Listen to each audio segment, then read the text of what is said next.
Love you guys too. Oh, it's hard not to cry after watching that. I haven't seen that portion of him saying that video since that day happened. But Charlie, when he came onto campus, he loved to immerse himself in the culture of the campus that he was in. And so, from word on the street, you guys have a chant out there. I hear it's a good one. It's hotty toddy.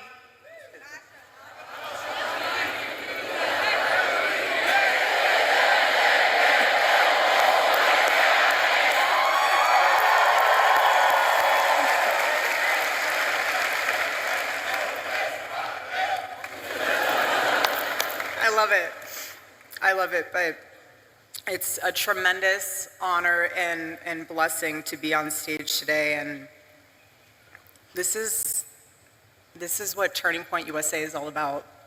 This is what the future of our country is all about, and I want to thank you all also on a personal level for all of your prayers and all of your support, not only for our family, but for the Turning Point USA family, which includes all of you, especially those that are students, a part of the Turning Point USA chapter at Ole Miss. So I love you guys, truly. This whole,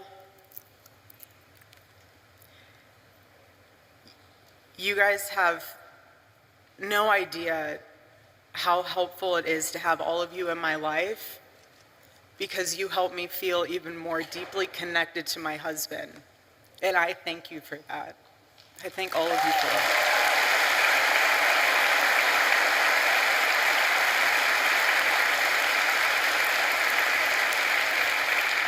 And I say that also because you guys are the heartbeat of Turning Point USA. You're the heartbeat of this organization, and every time we were at an event, especially one that Charlie was speaking at, he would always ask beforehand, he would always ask Mikey or the team, he'd say, who in the audience is a Turning Point USA chapter leader or chapter member? And whenever there was a student there, he would stop everything before the event and he would sit down with them. He would ask you what your name is, what you're studying, what is the issues that are going on campus. He would take the time to make sure that you guys knew he was investing into you, into your chapter, into your school, because that was a pulse point for him. And being on campus right now for me is a spiritual reclaiming of territory. And let me explain that, because there is a lot of symbolism in today. It's Wednesday, 7 weeks.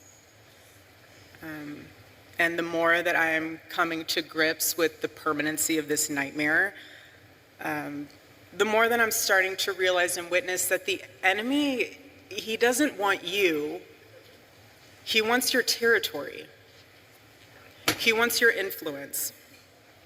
And when our team asked my dear friend, Vice President J.D. Vance, to speak today, I really prayed on it, because obviously it's a very emotional day. But I could just hear Charlie in my heart. I could just hear him say, go reclaim that territory, babe. Go. The battle's already won. God's love conquers. And that's why I'm here today. I'm here because this moment, it can either be your breaking point or your wake-up call, essentially your turning point, if you will.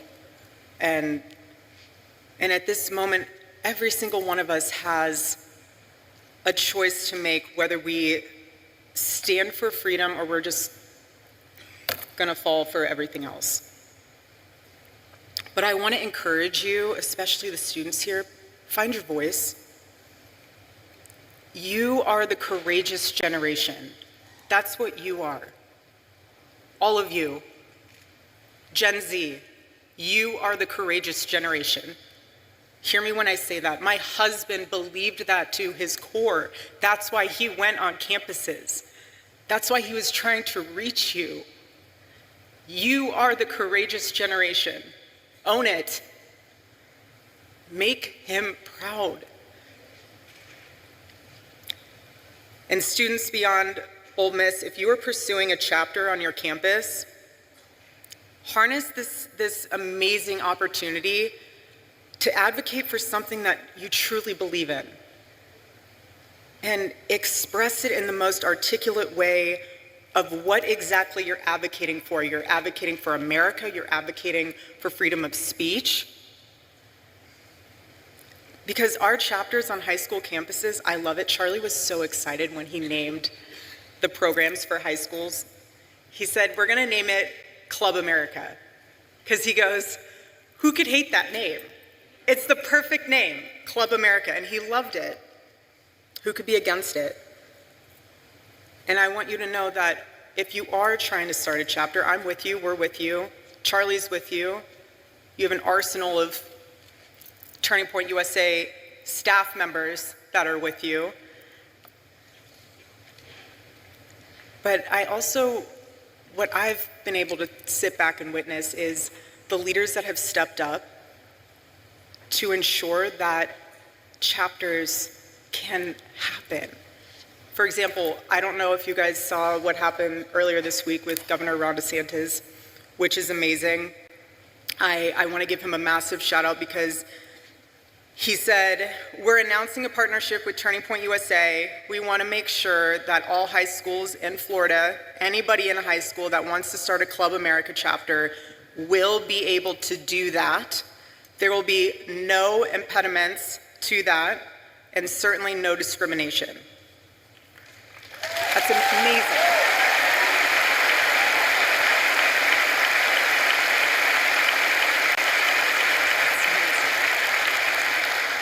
And then also, Governor Youngkin. I want to thank him as well. He donated generously to Turning Point USA to support new Turning Point USA chapters all over the Commonwealth of Virginia. How powerful is that? It's amazing. I'm so grateful. So when I heard that, I just looked up and I was like, all right, Charlie, 2 down, 48 to go. I see you. But Club America and Turning Point USA chapters, if you're wondering what those values are, it's life, liberty, and the pursuit of happiness, and that's what our country was founded on. And when you succeed in establishing that chapter, I want to commend you because that experience will leave a mark on you that will influence every choice that you make for the rest of your life and generations to come. Earn your voice. Charlie loved the word earn. Earn your voice. This is about your legacy. Each one of you in this room, everyone watching, when you earn your voice and you stand up for what is right, that is a part of your legacy, your family's legacy, just as much as it is part of Charlie's legacy. Don't forget that. Don't ever forget that. Because if there's one thing I've learned, especially being with Charlie for the past 7 years, it's that the hope we're looking for is not found in Washington. It's not found in media. It's right here. All of you. This is the hope. And he saw that. He saw that. It's in stadiums like this. Charlie had a visual in his head. He loved the on-campus events, but for the night events, he would send Tyler pictures and the team pictures of, I want our chapter events to look like this. And he sent a picture of one of the largest college football stadiums in the country, packed. That was his vision. And that's what makes all of this so powerful, because your generation is living at a crossroads. And you are living in one of the most defining moments in American history. And we are all witnessing in real time the battle that is raging for the soul of your generation. Again, your generation. This is far more than political. And you will hear the world and the culture, for that matter, pressure you and say, go with the flow, don't ruffle feathers, don't say that, you might offend someone. You might lose some friends if you wear a red hat, if you go to a Turning Point USA chapter event. But when I hear that, I need to be so blunt and honest with you now, because before, when I heard it, I said, okay. Now when I hear that, if you're worried about losing a friend, you might. I lost my friend. I lost my best friend. And if you're nervous about standing up for the truth, the assassination of my husband puts into perspective all those fears. It really does. Because my husband never went with the flow. He swam in the streams of significance. And Charlie knew so deeply to his core that comfort doesn't change the world. And you cannot influence the world when you look like it. The enemy of truth doesn't need to destroy a nation overnight. He just needs to convince people that truth no longer matters. And the enemy thrives when Christians don't speak up, when citizens don't vote, when students don't think for themselves. But in Ephesians chapter 5, verse 11, it says, have nothing to do with the fruitless deeds of darkness, but rather expose them. That's what it means to live as salt and light. To bring flavor to a world gone bland, and clarity to a world that lost its way and it's lost in confusion, because Christians are called to go into the public space to correct error with truth, and that's what my husband did.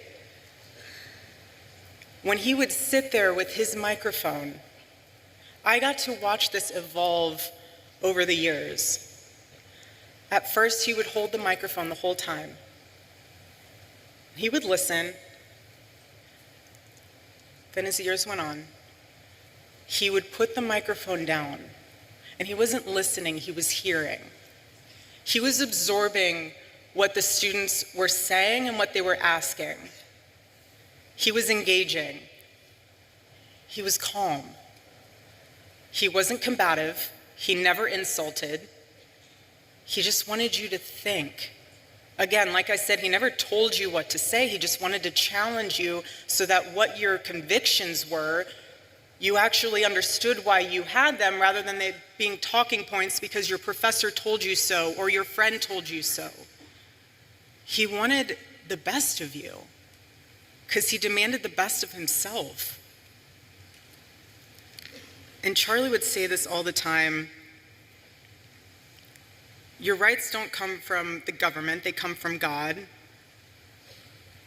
And he knew what every founding father knew, and nearly almost every university has forgotten, that you cannot have freedom without virtue, and you cannot have virtue without God. And that's what makes this nation so different. That's what makes it worth defending as a courageous generation. And another thing that Charlie used to say all the time is that it does not take skill to be courageous. It takes a choice to be courageous. And now's the time to make that choice. Either you sit on the sidelines. I don't know what else can wake you up. I really don't know what else could stir that fire within you to get involved or to use your voice or to make a difference. If you're looking for another sign, I I have no idea what to tell you. I just want to encourage you, though, that yes, this is about America. And yes, my husband would say saving Western civilization. That's true on both fronts. But deeper than that, this is about your soul. Because the fight for freedom starts within, inside of each and every one of you. So again, please stand firm against the wickedness of the devil and the schemes of man. Be alert because his tactics are so clever. What he'll do is he will find one thing. He will find fear, he'll find disappointment, he will find one thing, and he will wedge it in between you and the Lord, and he will make it grow. He will make it grow so much that you lose sight. It becomes this, almost like an eclipse, where the truth is hidden behind it. And yes, the light's still there, but you can't see it anymore. That's the enemy's tactic. And the bottom line is that the enemy doesn't need to change your theology. He just needs to change your vision. And if he can get in your head and blur your vision and distort your vision, he'll do it. He'll do whatever he can. But what the enemy forgets, though, is that the presence of a shadow is proof that there is light. He forgets that. And Charlie's murder might seem like we're standing in a shadow, as if death was the victory meant for the enemy, but looking around in this arena, you are proof that this light of truth burns so brightly. So brightly.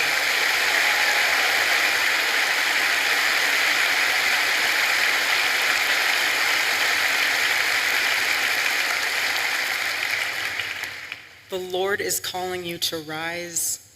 Please hear me when I say that courageously. He is. Do not be afraid. It is so easy to be afraid, but we are commanded to not be afraid. And when you take that stand, it will encourage and inspire someone else to do the same. Whether that is someone in your circle, whether that's a family member, whether that's someone you never even met before because they saw you posting something on social media. You can't change a nation if you're enslaved to fear.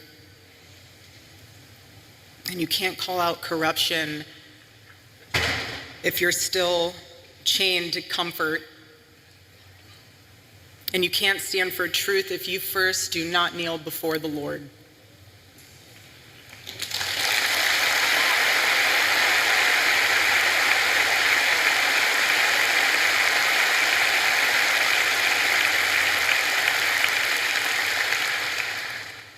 And I know I keep saying it, but I'm trying to drive home a point with you all being labeled as the courageous generation, because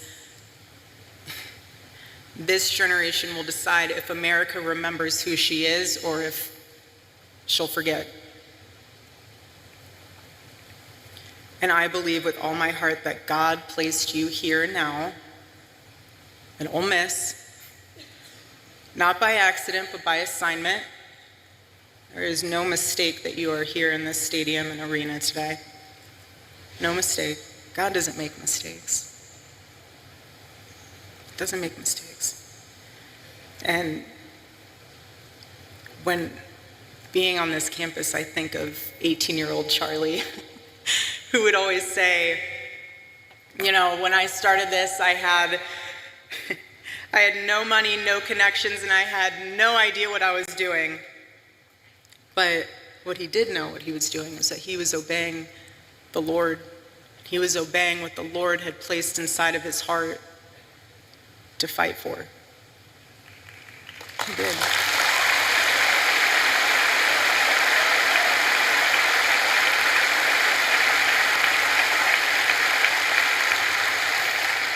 And he persevered. He persevered, and look what he left us. Look what he left us with. He didn't leave us empty-handed. He built a machine, and all of you are a part of that. Again, the heartbeat of Turning Point USA. That's what happens when you obey the Lord. A movement like this, it becomes unstoppable. It becomes the revival that it is. And I just want this to be the generation that says, we will not apologize for loving our country first. We will not be silent about our faith. We will not back down when the world tells us to kneel, because we bow only to the King of Kings.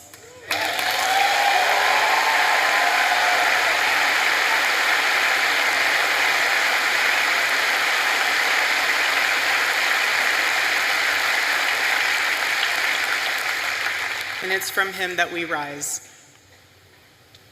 I personally still believe in America. I still believe in her founding. I still believe in her future. I don't care if people think it sounds crazy, but I still believe that our nation can heal. But we can't save a country that we're too afraid to defend. We can't.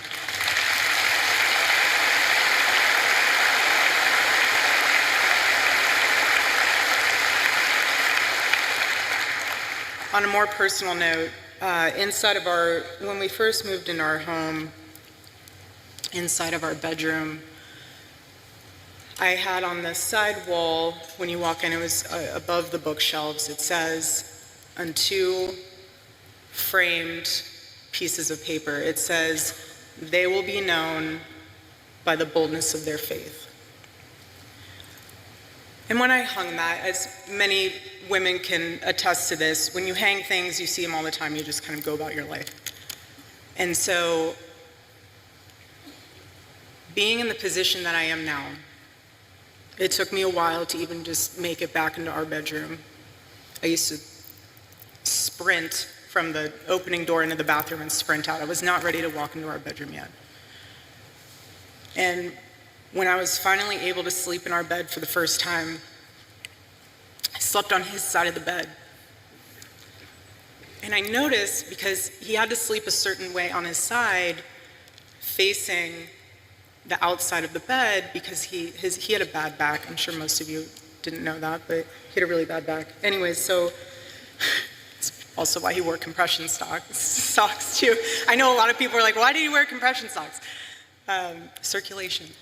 Anyways, so he would sleep that direction, and so I found myself sleeping that direction as well. And when I woke up, for the past several nights that I've been able to be in there, I saw that the first thing I'd see is that on the wall, "They will be known by the boldness of their faith." And I thought to myself, he saw that every single morning he woke up. I didn't, because I'm on the other side of the bed, so I'm facing the window. But he saw that every single morning. And then I thought to myself, because when I go to the office, I will never sit in his office chair. So there's like a couch on the side when you walk in, and I sit on the couch. And on his desk, flanked between the Bible verse of Micah, chapter 6, verse 3, it all kind of came together for me. So he sees us on the wall, and then he sees on his desk these three questions that he would ask himself every single day. And it would be, what is something I can do for someone today? The second one was, what is something I can do to add value to the world today? And the third was, how can I honor God today? Those were the three questions combined with the words he saw every single morning. So to me, seeing on his desk, That was him suited up with the armor of the Lord every day. That was his combination. And what I'm realizing with that is those were the action points of how to have courage. Because you can ask me, well, how do I become courageous? Ask yourself those 3 questions every single day. And I promise you, you will get courage. You will. Because what death amplifies even more is that you only get one life. Just one. That's it. It's an eternal life. So that's why you have to live like it matters. But I want to remind you that God has created you for greatness, not for something that's lifeless, just greatness. And the question isn't how long you're going to live. It's what are you going to do with your life in the time that the Lord has blessed you with? What are you going to do with that? That's the question.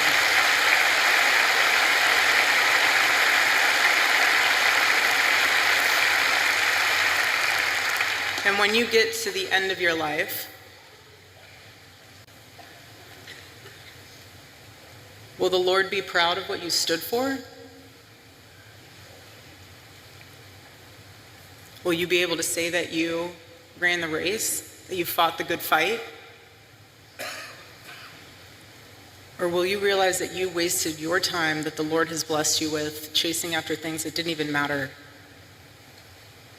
Hold that into perspective.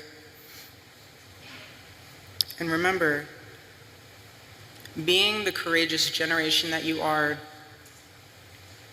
stand up for the truth, defend life, love your family fearlessly, love your spouse fearlessly,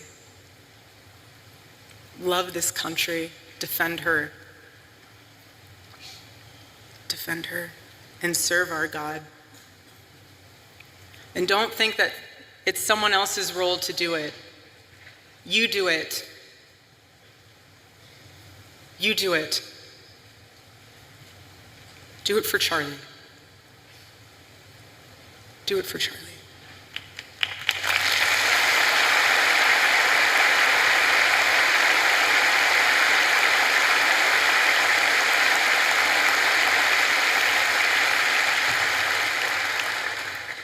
And I am tremendously blessed and honored tonight to be able to introduce to you a very, very dear friend and his wife. They are incredible. And I see no one will ever replace my husband. No. But I do see some similarities of my husband in JD and Vice President JD Vance. I do. And that's why I'm so blessed to be able to introduce him tonight, because he understands the fight that we're up against. And he can articulate that in a way that transcends race, that transcends demographic backgrounds. He's an amazing man. So please help me welcome to the stage Vice President JD Vance.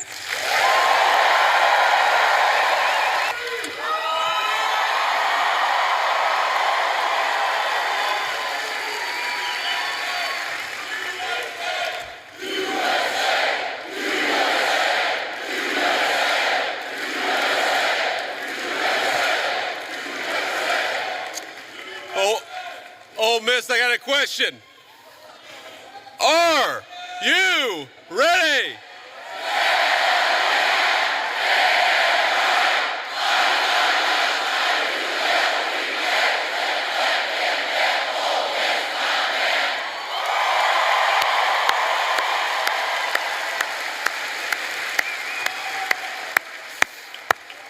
Wow, that was impressive. They told me that would be impressive, and they were exactly right. So let me say a few words of thank you first to my dear friend and the widow of my dear friend Charlie Kirk. Erika, you have been such an amazing inspiration to the entire country. How much do we love Erika Kirk? She's done a hell of a job.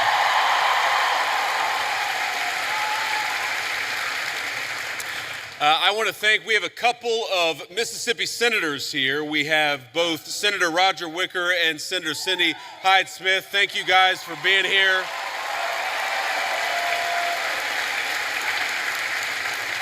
We have the governor of Mississippi with us. We got an all-star crowd here. Governor, thank you for being here.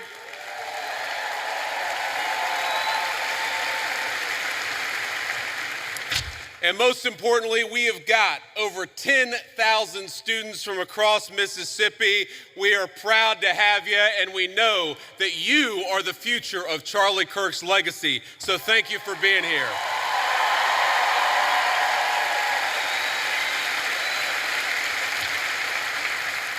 You know, I got this whole speech written, and I'm not going to deliver any of what I had written. I'm just going to speak from the heart, because that's what Charlie would so often do. And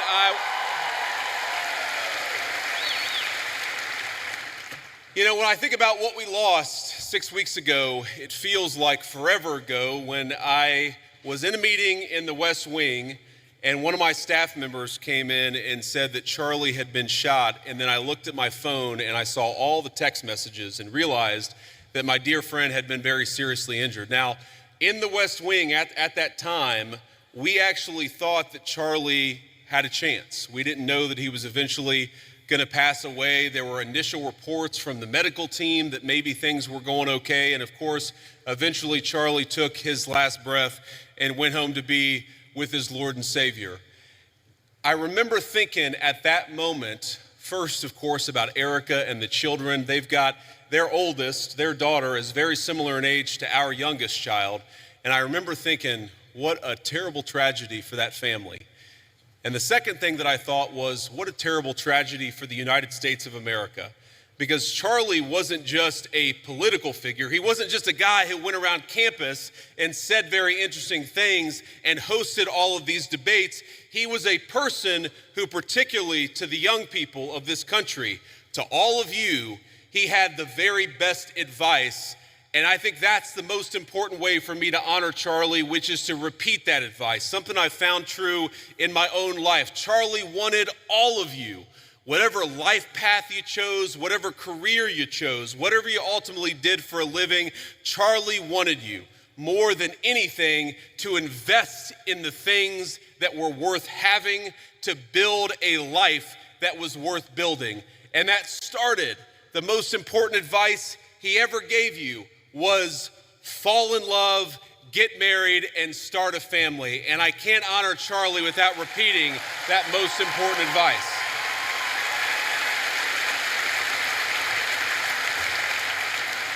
Now, most of you are probably too young to have found the person you're going to spend the rest of your life with. Some of you are lucky enough to have found that person already. But I will tell you, if you're as lucky and blessed as I have been, it hits you like a ton of bricks. And I found that person in my lovely wife, Usha, our second lady, who is here with us today. She's sitting in the audience somewhere, I don't know where. But I love you, honey. And have children. That's something Charlie also always told. I grew up in a generation. I'm 41 years old. I'm a millennial. And if you're being uncharitable, you would call me a geriatric millennial, which I really hate. I really hate being called a geriatric millennial. But here I am at 41 talking to all of you like I've got great wisdom. Here's the thing. The one regret, the only regret that I really have in my entire life, and I've made plenty of mistakes, but the one regret that I have is that, frankly, I wish we had started having kids sooner. Because when you're a young father, you realize what an incredible blessing they are, but they're also very exhausting. And I know here at Ole Miss, we like to party a lot. And I know at Ole Miss, occasionally some of you will have a few drinks on a Friday or Saturday, or hopefully not a Tuesday night, but I'm sure that happens from time to time here in SEC country. But here's the thing, when you go out until 3 in the morning and wake up at 6 a.m. for class, the thing that I've learned in my old age is that incredible energy, God actually meant it for another purpose, and that purpose was to help take care of a family. So while you're young, have those babies if you're able to. That's something Charlie said all the time.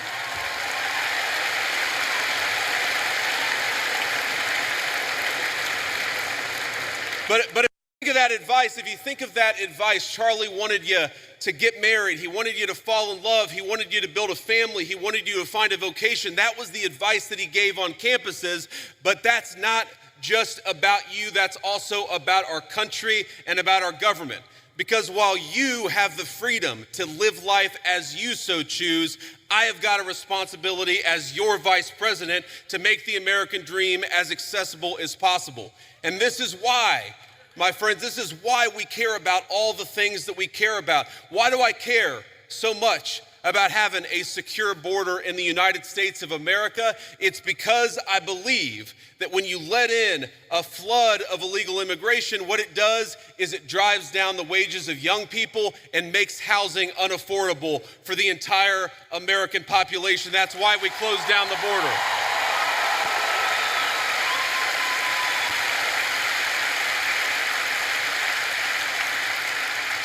The left will say our immigration policy is about hating immigration, hating immigrants. We don't hate anybody. We love our fellow citizens, and because we want them to have the American dream, we shut that border down the very first day that Donald J. Trump was the president of the United States.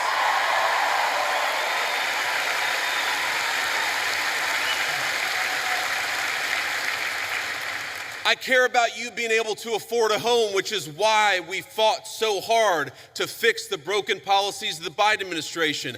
I want a lot of you, I'm sure there are military veterans in this room right now. I'm sure there are a lot of people who will join the military in the future, and we're proud of you.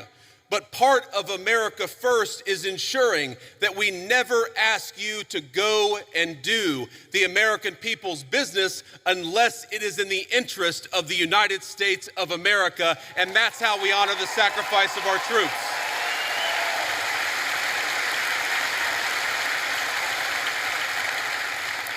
And that's why, my friends, that's why we care so much about free speech, as Charlie lived and died for the basic principle that we ought to be able to talk about our differences, we ought to be able to debate them, and we ought to have faith that the best way to make sure that the best idea wins is to actually just have a discussion.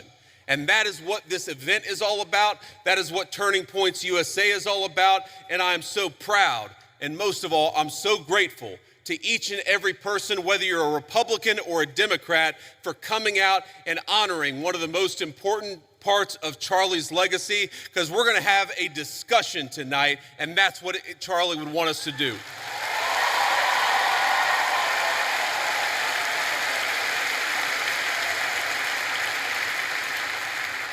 Now, I want to get to questions, and I want to leave plenty of time for questions, but I want to make just a couple of final points about Charlie's legacy in politics. The most important thing about Charlie is that he was a great husband and a great father. Erika told me probably 12 hours after Charlie had been pronounced dead, she was just absolutely devastated. She was unable, you know, if you've ever known anybody who's grieving, sometimes it's they're unable to even hold a single thought for more than a few seconds.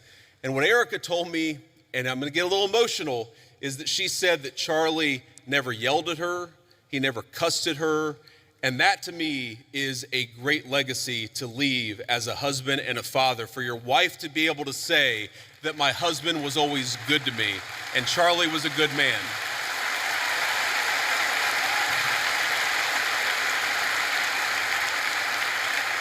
But he also had the legacy of believing in political debate, and he was the most effective person in politics that I have ever seen.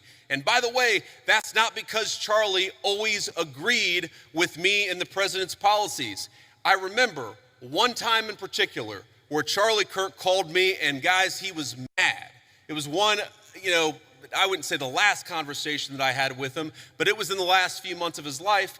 And he called me and he said, JD, I'm really worried I'm really worried that what's going on in the Middle East right now is going to lead the United States into a protracted military conflict. I've never told anybody that Charlie was really worried about that in the final months of his life. Now, here's the thing. Charlie was so effective and he was so trusted by both me and the President of the United States that when Charlie made that phone call, I didn't say, screw you, you don't know what you're talking about. I listened to him. And I really believe that one of the reasons why the President of the United States knocked out the Iranian nuclear facilities, but never got the United States into a protracted military conflict and never lost a single American in a Middle Eastern conflict is because we had the wisdom and the good sense to recognize that the American people are done with American troops dying in unnecessary foreign conflicts. But Charlie Kirk reminded me of that. Charlie Kirk.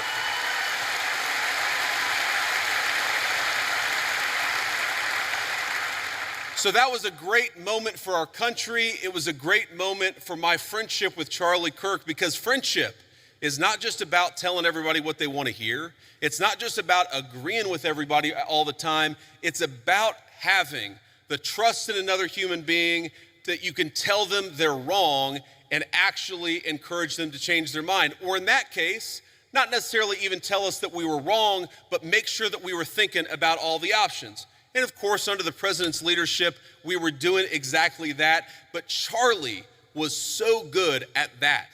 And I think that's one of the ways in which I want all of you to honor your legacy. Obviously, you care about our great nation or you wouldn't be here. A lot of you will go on to become future leaders in business or in politics. A lot of you will run campaigns. A lot of you will work on campaigns. A lot of you will be future leaders. There might even be a lowly future Vice President of the United States in this very room.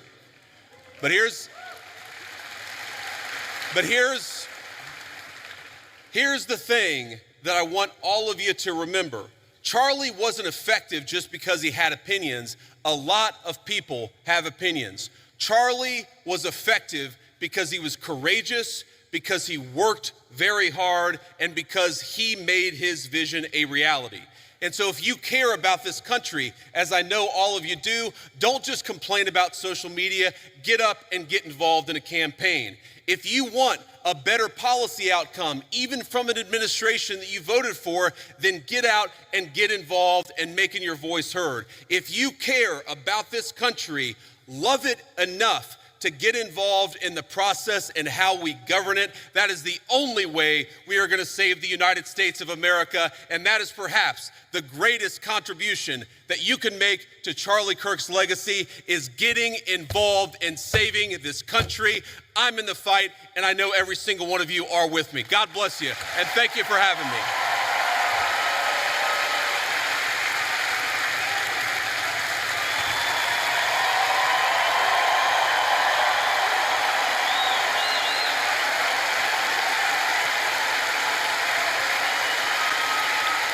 Thank you. But hey, please, I appreciate that, but we're not even halfway done.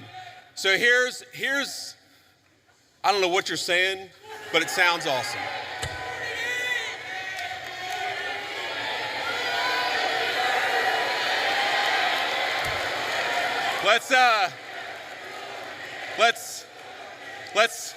Let's not get ahead of ourselves, ladies and gentlemen.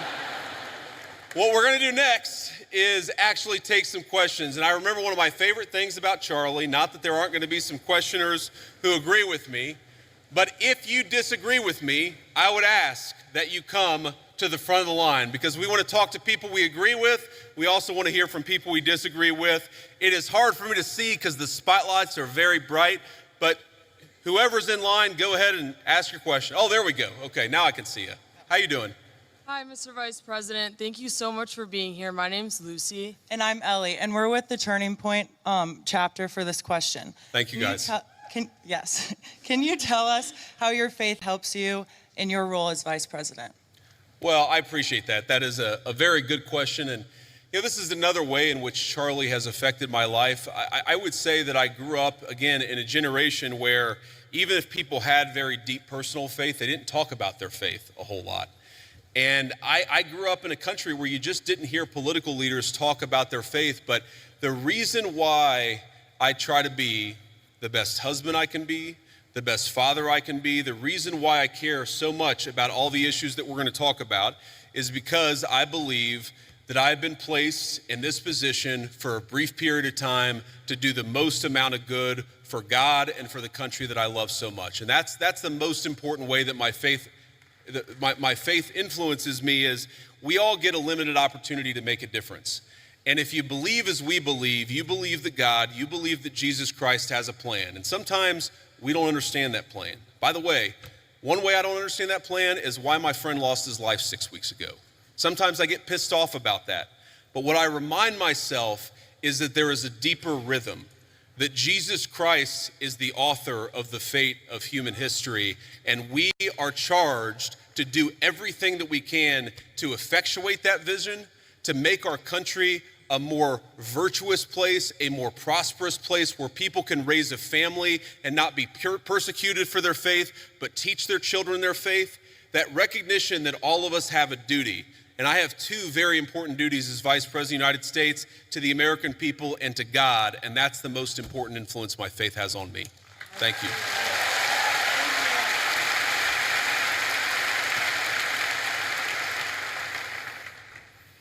I understand your view on illegal immigration is it should be a top priority, strengthening our southern borders and fighting the massive drug trafficking that's taken place while securing jobs for the working class Americans. Also, deporting every single person who's invaded our country illegally, which I 100% agree on. My question to you is, what is your view on legal immigration? Personally, I have a girlfriend who's studying in America off a visa. Our hope is eventually getting a green card. So what is your view on legal immigration? Should we reduce it? Also, what is your plan for a merit-based system? Yes, sir. Well, I appreciate the question. And look, my honest view is that right now, America, thanks in part to the Biden border invasion, but also thanks in part to a lot of bad immigration policy, right now, we have let in too many immigrants into the United States of America. That is just a fundamental reality. Now, look, legal immigration is complicated because we let in about 1 million legal immigrants into the United States of America every single year. And I think the evidence is pretty clear that a lot of those immigrants are actually undercutting the wages of American workers. It's one of the reasons why the President of the United States, and a lot of us in the administration have encouraged H-1B reform, because if you look at the H-1B visa, what it's supposed to be is that you have a super genius who's studying at an American university, who's working at a great company. You want that super genius to stay in the United States of America and not go somewhere else. What it's actually used to do is hire an accountant at a 50% discount to an American citizen. I don't think that we should be hiring accountants from foreign countries when we've got accountants right here in the United States that would love to work for a good wage.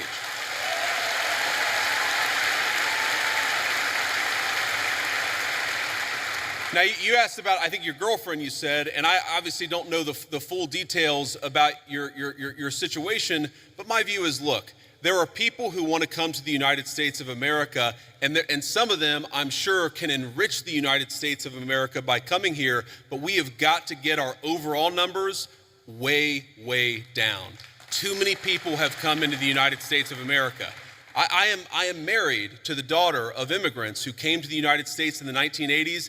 I do believe that many immigrants do in fact enrich the United States of America. But here's the problem. We don't even know how many illegal aliens we have. We don't even know. The best guess is probably 25, 30 million people. I've heard estimates as high as 50 million. When something like that happens, you've got to allow your own society to cohere a little bit, to build a sense of common identity, for all the newcomers to assimilate, the ones who are going to stay, to assimilate into American culture. Until you do that, you've got to be careful about any additional immigration, in my view. Thank you, sir. Thank you.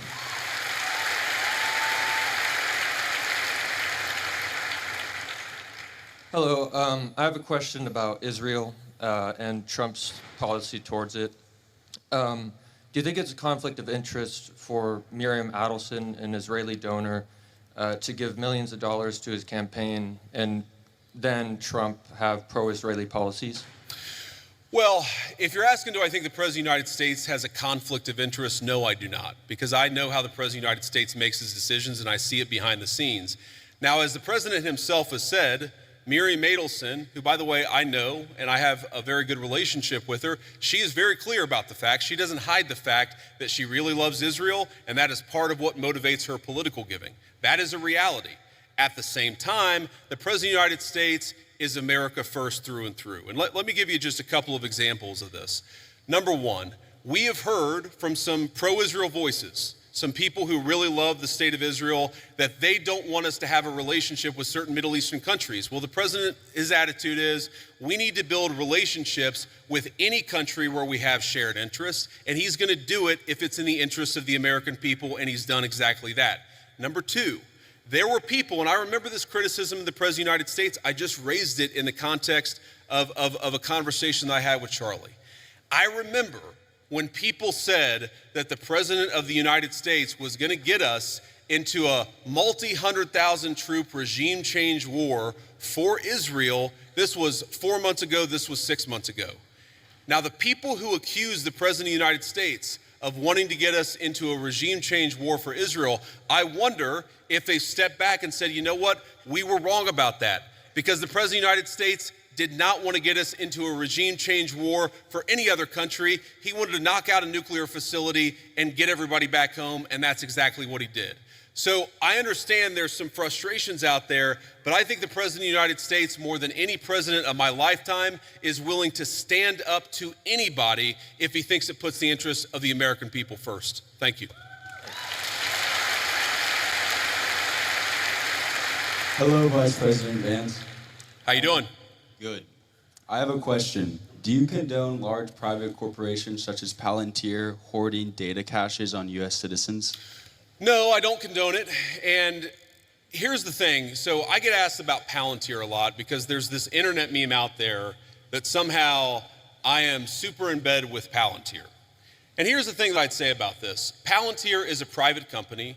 They sometimes do a useful service, and sometimes they're going to do things that we don't like. You should be demanding that your representatives do two things when it comes to Palantir or when it comes to any other technology company. Number one, protecting your data. What's going on with artificial intelligence is going to mean that there are massive inducements to steal your data, to harvest it, and to use it against you to sell digital advertisements. That is not what I believe in, and I've been fighting against it, whether it's Palantir or any other technology company, literally before I ran for office. When I ran for office, I was criticized by Republicans in my Republican Senate primary because I was talking then about Google and Facebook harvesting our data. It's unacceptable. I don't care who does it. I don't want them to do it. Number two, and this is also very important, what's going on with artificial intelligence, we got to be worried about large-scale surveillance, okay? Everything, when you asked about Palantir, do you know that every time you make a credit card transaction, the credit card companies are collecting data on how you spend your money? Do you know that every time you linger over a link on the internet for more than a half second, the search engines are collecting data on you so that they can sell you advertisements? One of the biggest questions for American policy over the next 10 years is how to ensure that you are a sovereign citizen. And you cannot be a sovereign citizen if any private corporation or any government can steal something from you that belongs to you. Yes, sir. Thank you. Thank you.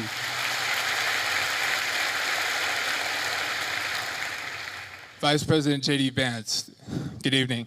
Thank you. My question is, the Republican Party, they stand for the right to bear arms. A lot of things the founding fathers really made a priority. Sure. And I feel as if requiring Christianity in public schools goes against the founding fathers' wish of freedom of religion. What do you think about that? Well, I guess, who is saying that we require Christianity in public schools? Just from what I've seen on the media and the news, it seems like the Trump administration had wanted to make praying in schools and Christian values incorporated?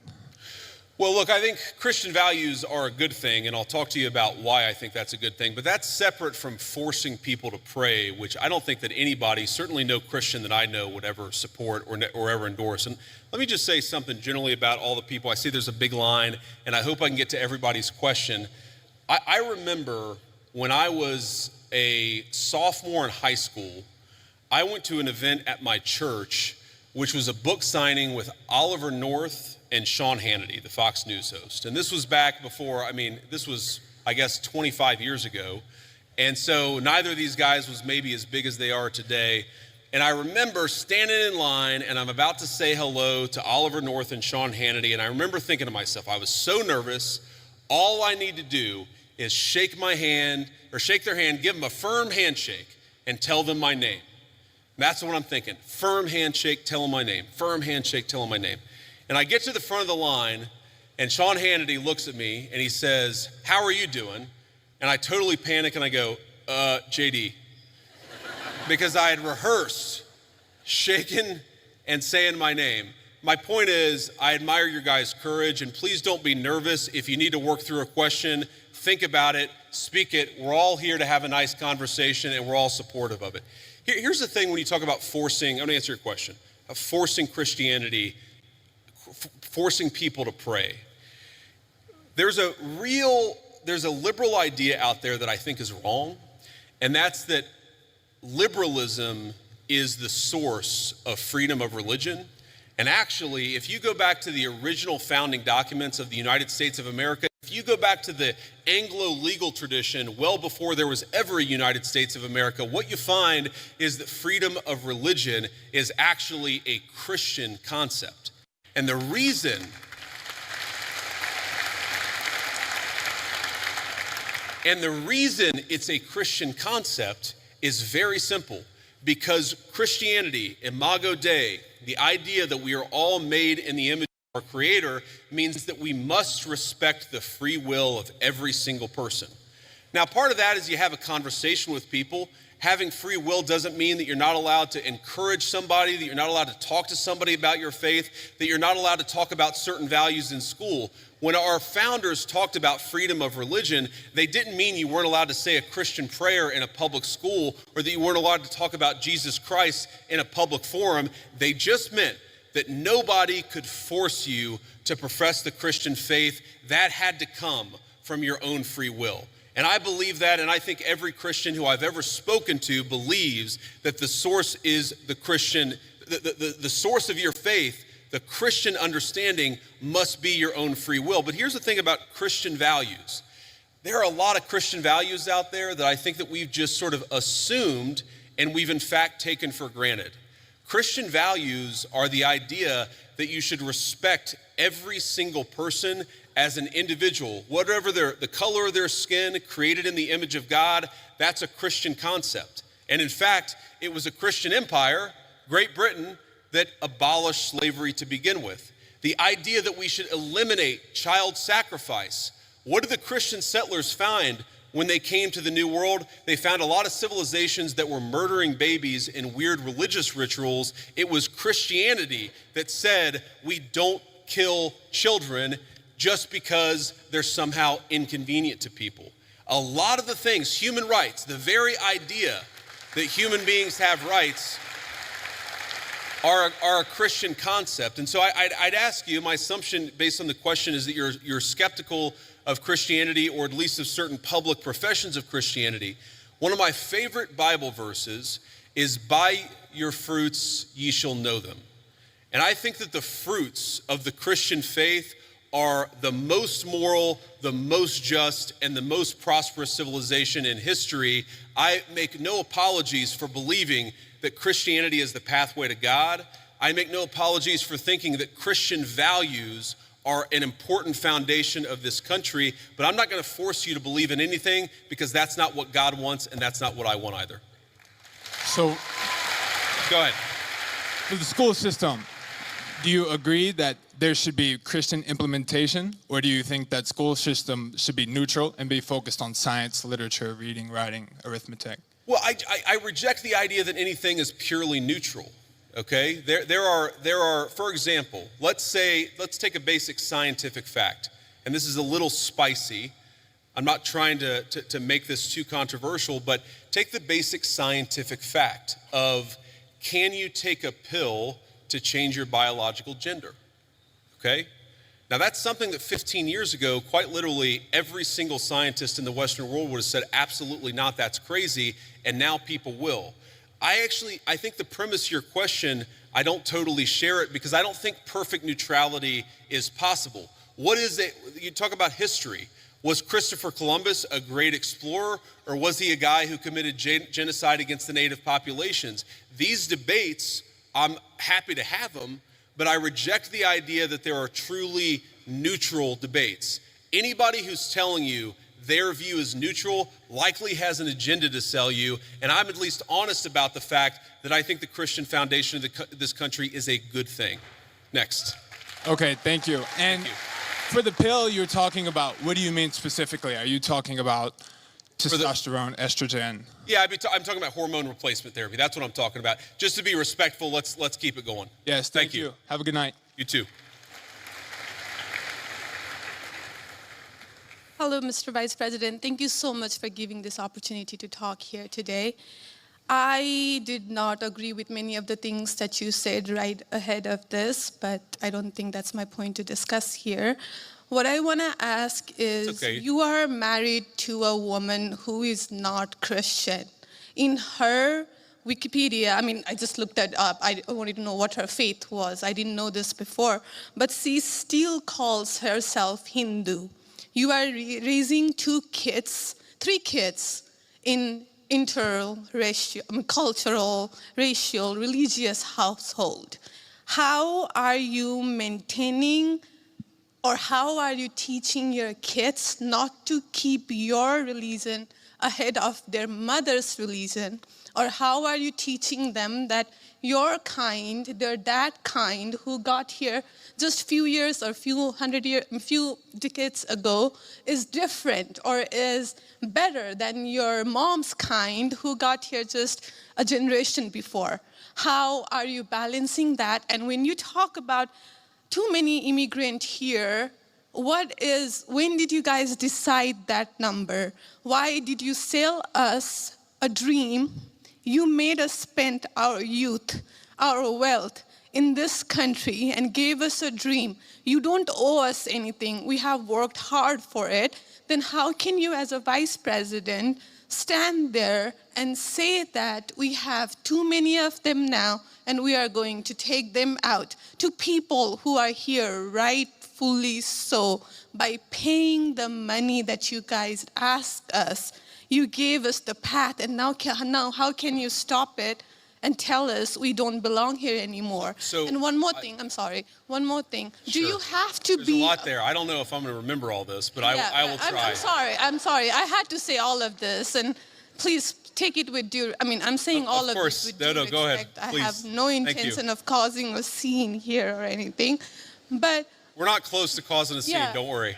But we talked about Christianity, all of this. I'm not even Christian, and I'm here standing to show support. Why are we making Christianity one of the major things that you have to have in common to be one of you guys, to show that I love America just as much as you do?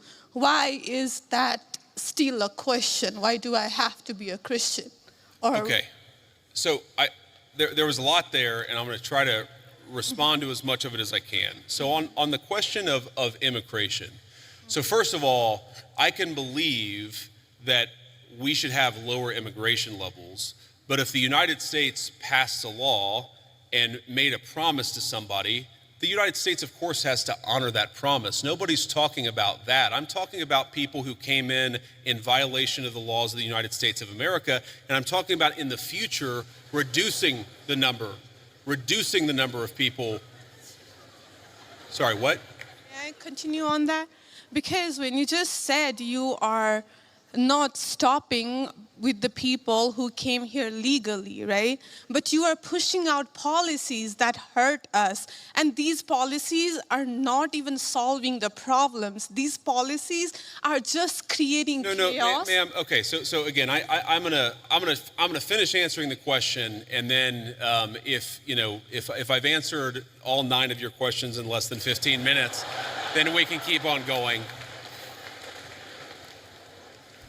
We got to have a little fun, right? So here's the thing. I can believe that the United States should lower its levels of immigration in the future, while also respecting that there are people who have come here through lawful immigration pathways that have contributed to the country. But just because one person or 10 people or 100 people came in legally and contributed to the United States of America, does that mean that we're thereby committed to let in 1 million or 10 million or 100 million people a year in the future? No, that's not right. We cannot have, I'll go and finish. We cannot have an immigration policy where what was good for the country 50 or 60 years ago binds the country inevitably for the future. There's too many people who want to come to the United States of America, and my job as vice president is not to look out for the interests of the whole world, it's to look out for the people of the United States.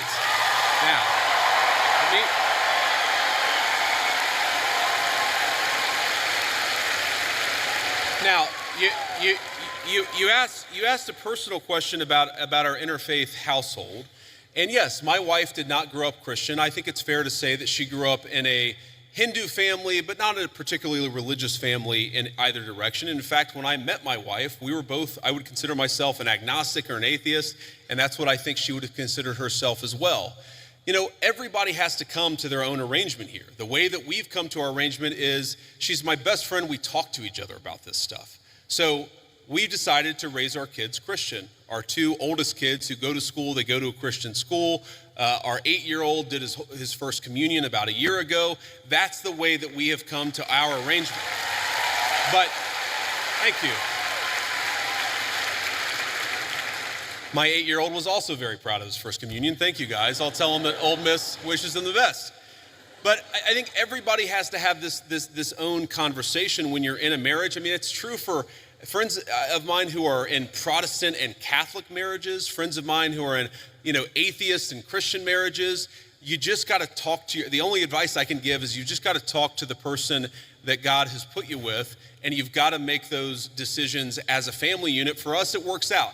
Now, most Sundays, Usha will come with me to church. As I've told her and I've said publicly, and I'll say now in front of 10,000 of my closest friends, do I hope eventually that she is somehow moved by the same thing that I was moved in by church? Yeah, I honestly do wish that, because I believe in the Christian gospel, and I hope eventually my wife comes to see it the same way. But if she doesn't, then God says everybody has free will, and so that doesn't cause a problem for me. That's something you work out with your friends, with your family, with the person that you love. Again, one of the most important Christian principles is that you respect free will. Usha's closer to the priest who baptized me than maybe I am. They talk about this stuff. My attitude is you figure this stuff out as a family, and you trust in God to have a plan, and you try to follow it as best as you can. And that's what I try to do. I want to make a final point. So I don't want to cut you off. I want to be respectful to all the people behind you in line, but I want to make this point about immigration, okay?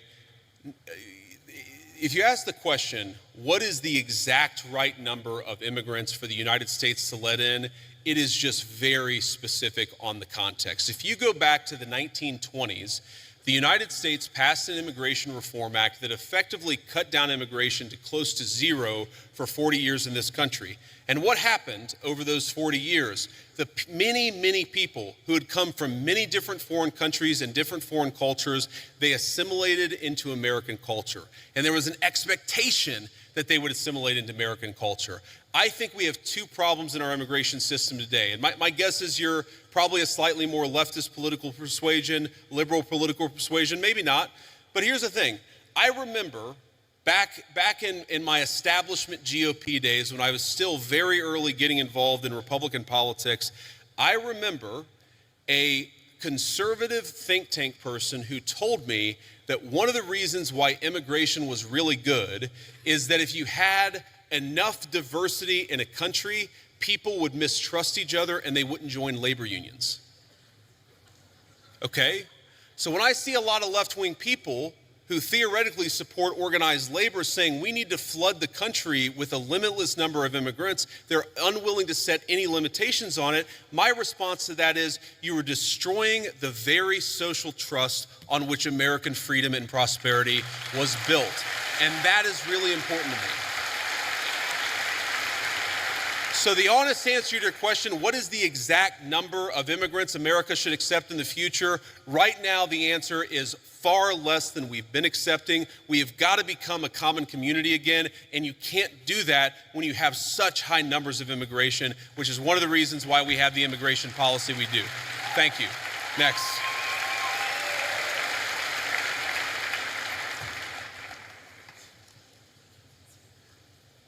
Good evening, Vice President Vance. I just want to say it's an honor to actually be able to talk to you. It's an honor to be here. Thank you. Thank you. One of my biggest questions is, I feel like one of the biggest problems that America is facing today is that ever-growing social political divide, and we're seeing this on the Republican and Democratic side, but we've seen that a refusal to cooperate with the other side has led to some major issues, including right now the government shutdown. And I wonder, as the party in power, what are your plans to address that issue towards, reaching that olive branch out to the other side to actually come to an agreement on how to go forward with our government? Look, it's a very good question. And let me just say on the government shutdown in particular, the reality here is that there's a very simple bill that just reopens the government. It does it through pretty much the end of the year. That got every single Republican in the House of Representatives to support it. And then it got 52 Republicans in the Senate and 3 Democrats in the Senate to support it. But because of weird Senate procedural rules, it requires a 60-vote threshold. So on that issue in particular, when you have every single Republican with like 2 exceptions in both houses of Congress, I feel pretty confident. I know that I'm partisan. I know I have an R next to my name, but I feel pretty damn good saying the shutdown is the Democrats' fault because we voted again and again to open it.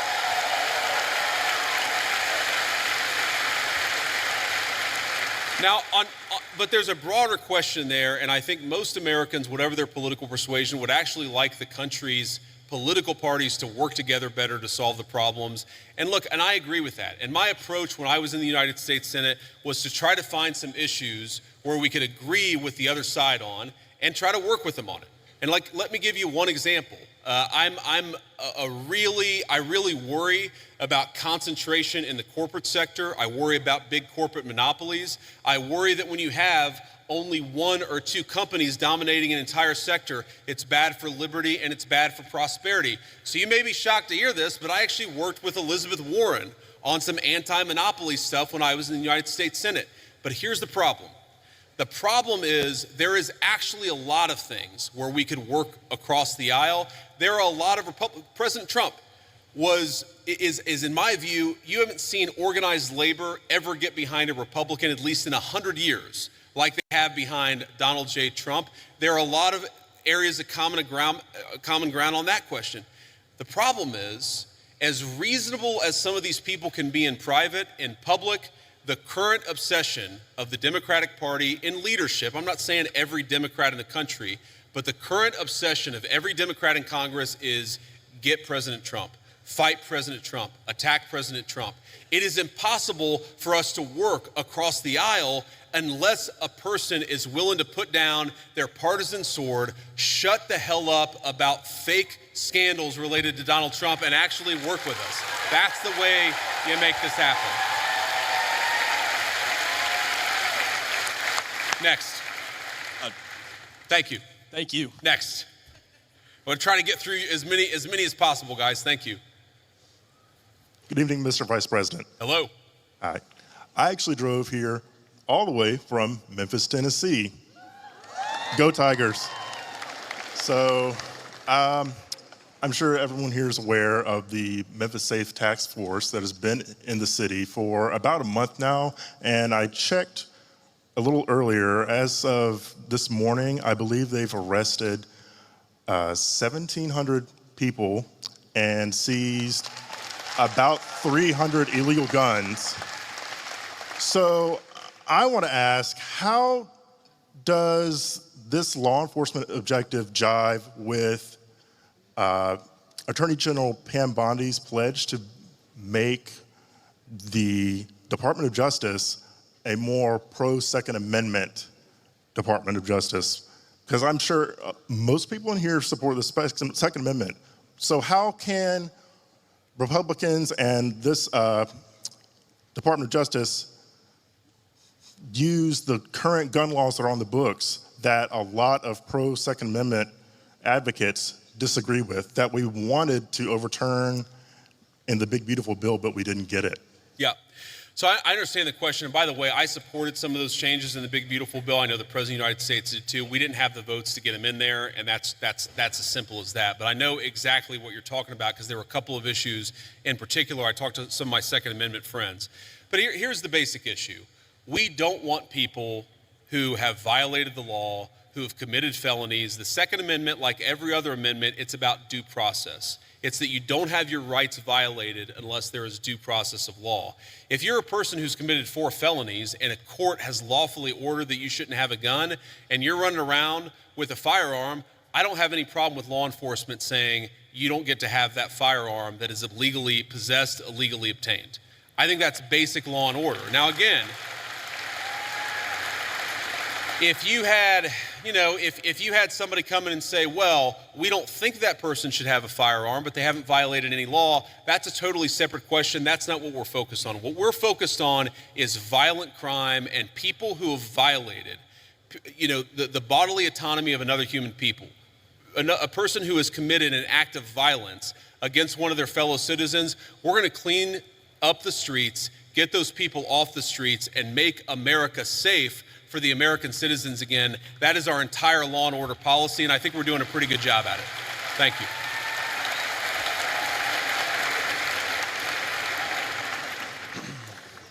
Thank you for the opportunity to speak. I'm a Christian man, and I'm just confused why that there's this notion that we might have owe Israel something, or that they're our greatest ally, or that we have to support this multi-hundred-billion-dollar foreign aid package to Israel to cover this, to quote Charlie Kirk, ethnic cleansing in Gaza. I'm just confused why this idea has come around, considering the fact that not only does their religion not agree with ours, but also openly supports the prosecution of ours. Yeah, so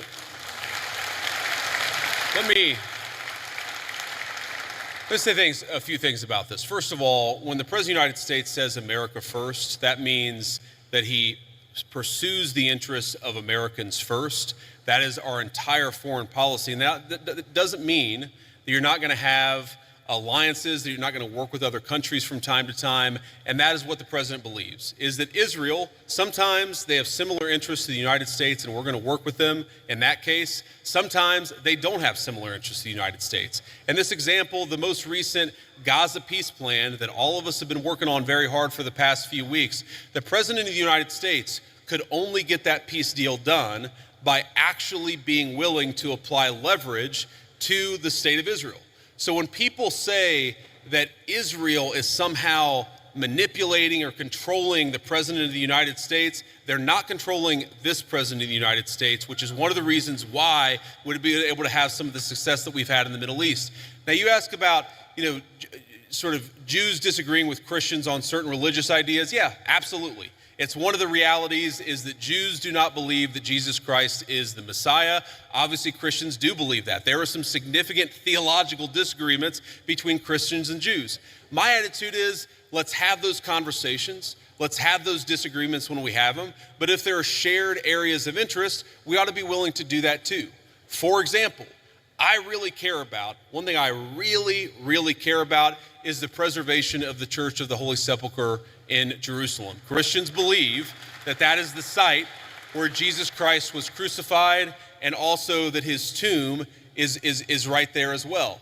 My attitude is if we can work with our friends in Israel to make sure that Christians have safe access to that site, that's an obvious area of common interest. I am fine with that. What I'm not okay with is any country coming before the interests of American citizens, and it is important for all of us, assuming we're American citizens, to put the interest of our own country first. That's what we're going to do. That's what we try to do every single day, I promise you. Thank you.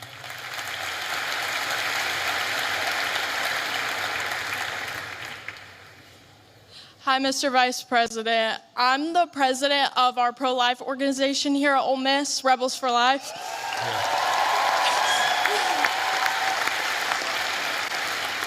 And I myself, as the president, am 100% pro-life. And I know you've stated, you being Catholic, that in the past, you've stated that you're 100% pro-life. But since joining the presidential campaign as the VP, you've kind of wavered how you see abortion. So I'm just wondering what your stance is right now. Sure. And do you think that someone else's right to liberty trumps someone else's right to life? Well, first of all, I appreciate your question, and I appreciate the work that you do. You asked the question, do I think somebody else's right to liberty trumps somebody else's right to life? No, I do not. I, in fact, do not believe that. Now, you said, and I'm going to take issue with something you said, just the premise of the question, which is that I've wavered on the pro-life issue. I really do believe that the president has been the most pro-life president in the history of the United States of America. Now, that said, there are two things that I think we have to keep in mind here. Now, one is the very, very hard question of, when we talk about our abortion policy, there are some very, very difficult edge cases. There are cases where you've got an 11-year-old girl who was raped, who it would be unsafe for her to bring the baby to term. You've got situations where, bringing a baby to term would cause serious bodily harm, maybe death for the mother. That's one of the reasons why we believe in the exception in these cases where you have, again, they're edge cases, they're rare. I think the pro-abortion community would have you believe that's 90% of abortions. That's not true. But we got to be honest about the fact that there are some edge cases. The second thing I'd say about this is that we have to be prudential and practical in what can get accomplished. And there may be disagreements about what exactly that is, but if you look at the pro-life victories that the President of the United States has been able to achieve, he's been able to achieve them because he has worked within the system that we have. If your attitude is you are going to pursue the most aggressive pro-life option, even if it means you lose every election, and every outcome means that you're going to be in a situation where the Democrats have abortion on demand up to the moment of birth to the very end. You've got to work within the political constraints that we have. Now, here let me just say something about this. And somebody asked me earlier about my Christian values. And one of the points I made is that when the settlers came to the New World, they found a very widespread child sacrifice. I imagine there are some people who don't agree with my view on the pro-life issue. Let me just make an observation. If you go to historical archaeological sites where there were brothels, and the two oldest businesses in the world are gambling and prostitution, so there were brothels even in very ancient civilizations. If you go back to ancient brothels and you dig up the bones of the women who were working in these places, you will very often find a lot of children who were buried with them. And the answer is that whenever a society decides to discard innocent babies, they also don't treat their women very well. And whenever a society mistreats its women, it is very often the babies who come right after that. There is a reason why Christian civilization ended the practice of child sacrifice all over the world, and it's one of the great accomplishments of Christian civilization. I believe that we should try to be protecting every unborn life. There's a question of exactly how we do it, but I would never say that anyone's right to life should be sacrificed. Thank you, ma'am.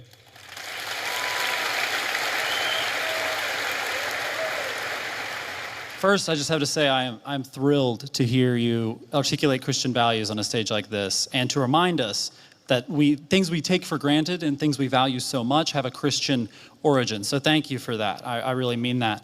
However, so much of liberalism, by the way, so much of the far left is a sort of, if you really pay attention to it, it's a kind of perverted version of Christianity. Like, there's nothing wrong, of course, with focusing on people who are disenfranchised, for example. That's the focus of liberalism. But if you completely separate it from any religious duty, any civic virtue, then that can actually become, for example, an inducement to lawlessness. You can't just have compassion for the criminal, you also have to have justice too, which is why I think that a properly rooted Christian moral order is such an important part of the future of our country. But sorry, I interrupted you, go ahead. No, amen, absolutely. Now, as much as I hope and pray that we can be a nation of Christians, the idea of a Christian nation scares me. So I'd like to hear your feedback on a pretty nuanced argument here, that perhaps there should be a wall of separation, as at least one of our founders advocated, between church and state at the national level. However, that line can and should get blurrier as we descend to the community level. And perhaps that is actually the system, the structure that our founders gave us when they said Congress shall make no law establishing a religious body. However, states did have close relationships with churches at that time. Yeah. Do you think that that is a rationale that works? Do you think that that is the way we should implement around these Christian values? So this is a very nuanced point, and I want to just make sure that everybody's kind of on the same page here. So if you go back to the First Amendment, it doesn't say separation of church and state. It says Congress shall make no law respecting an establishment of religion. But if you go back to the founding time, there were actually a number of states that had formally recognized churches. So there was the Anglican Church of Virginia. That was the official state church of Virginia. Maryland at the time was the only majority Catholic colony, or at least had a significant Catholic representation of the original 13 colonies. There's a lot there. And yes, I do think that what happened is the Supreme Court interpreted Congress shall make no law respecting an establishment of religion to effectively throw the church out of every public space at the federal, state, and local level. I think it was a terrible mistake, and we're still paying for the consequences of it today. But and I think this is your point, if you were to undo that, if you were to get back to a system actually meant by the founders where Congress is not setting up an established religion, but people in their local communities can kind of do whatever it is that they want to do, I think that would be a better system than what we have today. But I think the most important principle that we have got to remember is you do not have to completely kick God out of the public square, which is what we've done in modern America. It's not what the founders wanted. It's not good for the United States of America. And anybody who tells you it's required by the Constitution is lying to you. Thank you.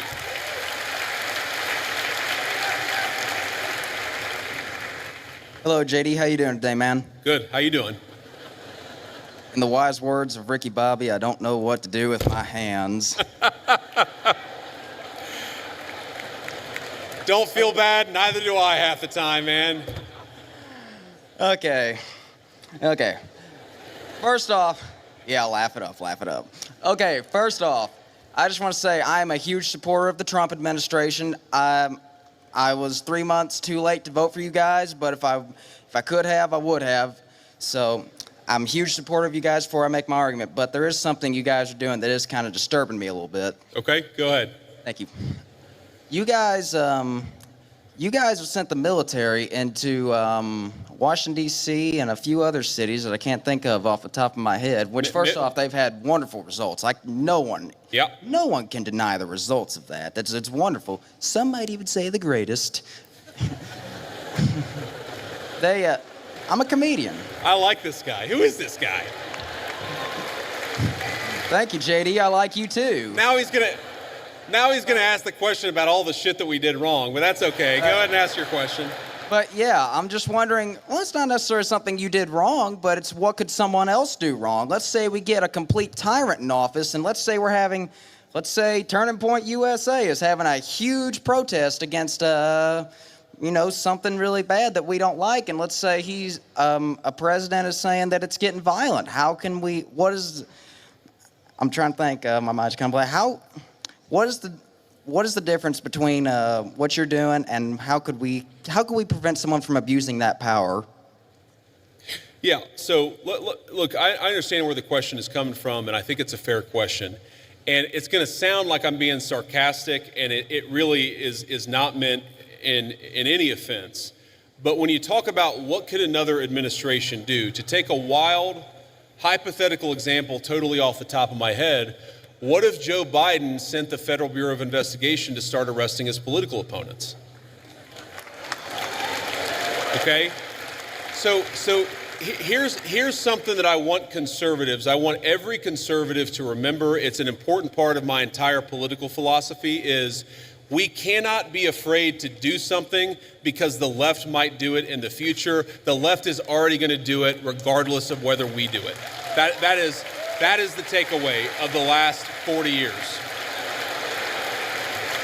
And in particular, if you look at what we're doing, if Joe Biden wanted to deploy the National Guard to a red state in a place where the murder rate was twice what it is in third world countries to actually go after murderers, that would be a great use of the National Guard. Unfortunately, I don't think Joe Biden would use it like that. What I'm worried about, frankly, is what the far left already did with American law enforcement, and that is the thing that we have to prevent against. And the answer to that question is you make sure the people who did it face penalties for using the federal power against American citizens. And by the way, that's exactly what we're trying to do. Thank you. Thank you, JD. Honor to meet you, man. Good to meet you too, man.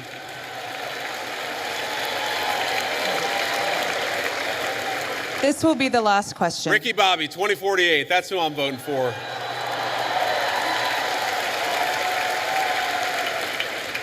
This is the last. Oh, wow. We've been here over an hour. That's amazing. Okay, I'm sorry. Those of you who didn't get to answer a question, I tried to be as quick as I could. Go ahead. Mr. Vice President, I'm humbled and honored to be here. Recently, President Trump endorsed a candidate to run against Republican Representative Thomas Massie, who has opposed and criticized some of the Trump administration's aims. How would you address those who fear that principled disagreement or independent thinking is discouraged within the party because of how it can be framed as a betrayal, instead of as internal accountability or an opportunity for debate and negotiation? So it's a very good question. And let me say, this one is hard for me. And the reason it's hard for me is because Thomas Massie and I, he's one of the first people that ever reached out to me about my book or about political office. I've known Thomas Massie well before I ever got involved in politics. Thomas's wife died well, maybe it was a year and a half ago, 2 years ago. It was a little while ago. She died very unexpectedly, was a very sweet and kind woman. And I was probably one of the first people that called Thomas to offer my condolences. I think the problem with Thomas, and I've told him this in private, and now I guess I'll say it in public, is it's one thing to disagree with the party on a particular issue. It's one thing to to have your independent stand on a number of questions. And by the way, some of the stuff where Thomas Massie has been independent against the Republican Party, I've agreed with him with. Thomas and I worked together during 2023, where I was trying to stop the limitless flow of American money to Ukraine, and Thomas was one of the people I was working closest with it. But that's one thing. Being independent, having your own opinions is one thing. Voting against the party on every single issue, you're eventually going to make too many enemies. And that is the problem that Thomas has had. It's not one issue, it's not 3 or 4 issues. It's that every time that we've needed Thomas for a vote, he has been completely unwilling to provide it. That is why the President of the United States has trained his ire on Thomas Massie. It's because we can never count on him for some of the most difficult votes. I wish that weren't the case. I say that as somebody who's known Thomas well before I got into politics, but politics is politics, and when you always vote against the party, you can't expect the party to actually back you. That's the reality. So, let me say just a couple of final things before I hit the road here. And one, it has been such an amazing honor to be with all of you this evening. I want to say 2 things.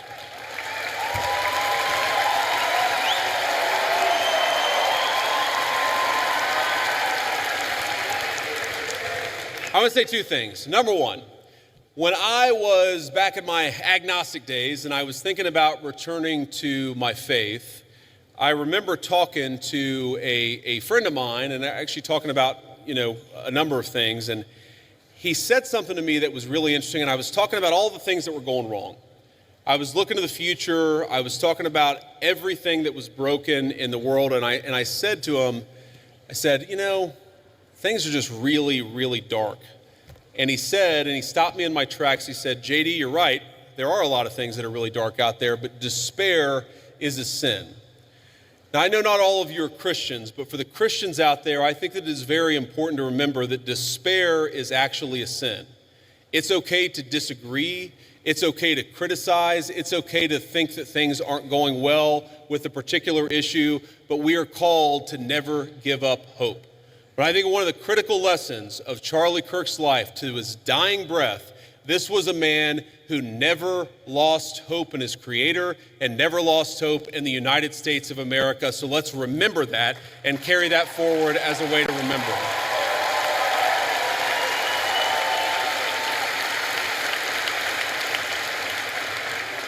And the second thing that I want to say is, in line with despair being a sin, look, I imagine that I can tell most of you apparently agree with a lot of what I said. I'm sure that a lot of you disagree with some of the things that I've said. That's okay.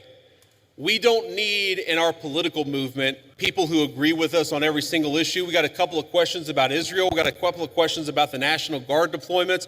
We don't need somebody who agrees with us on every single question or every single issue. What we need is people of good faith who love the United States of America and are willing to work hard to save it. So when you look at all the accomplishments, you look at the accomplishments of the last 9 months. We inherited the worst border crisis in the history of the United States of America. We shut down the border, and net immigration is 2.5 million lower today than it was in 9 months. That means the total number of people that have been sent out of this country is 2.5 million. We have 2.5 million fewer illegal immigrants than we had. That's a great accomplishment. We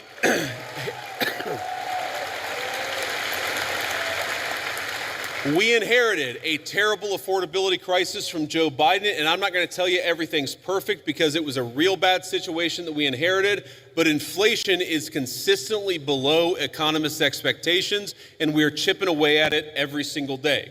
We inherited an economy where we had the largest trade deficit in the history of the United States of America. In 9 months, Donald Trump's tariff policies have cut the American trade deficit by over half. That means we're making more of our own stuff, and we're actually employing American workers to do it. And all that is to say that very often, Charlie Kirk would call me and he would say, not attaboy, but he would say, do more, do more, do more. And I listened to Charlie because he was a dear friend and because I knew that he loved this country. My point is, the best way in your life to honor Charlie Kirk's legacy, it's not to despair, but to hope in the future of this country. If you disagree with something, then get involved in the movement to save this country. If you think that we could be doing more, then pick up the phone and get involved in the effort to change our minds and change the future of the United States of America in the process. My friends, the rebels of Ole Miss, despair is a sin. Do not give in to despair. Let's keep fighting to save the United States of America. Thank you, and God bless you.